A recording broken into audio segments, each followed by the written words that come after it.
Voor het project Hulde aan de horizon kon mensen haar mooiste foto van de horizon insturen. Omroep Friesland gaat op zoek naar de verhalen achter die foto's.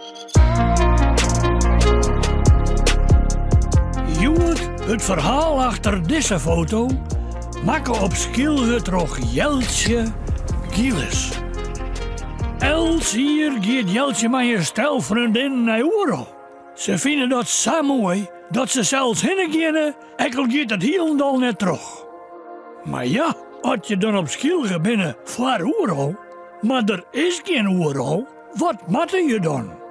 Nou, bij geliks een zinnenopkomst beleef je. Het is een magisch gevoel als je hier stenen en de zinnen komt op. Want eigenlijk de hele natuur is aan het ontwaken.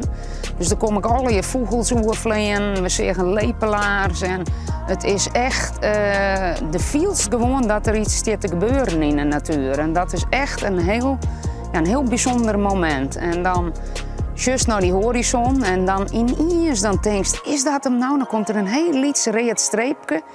Ja, en dan gaat het razendsnel. Dan is het echt in een paar minuten dat hem echt helemaal just groeien. En dan wordt het die grote oranje bal die ik op de foto zit.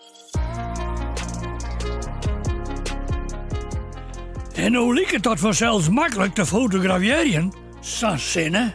Maar er komt nog heel wat bij Sjen. We dachten dat de zin in het oosten opkomt.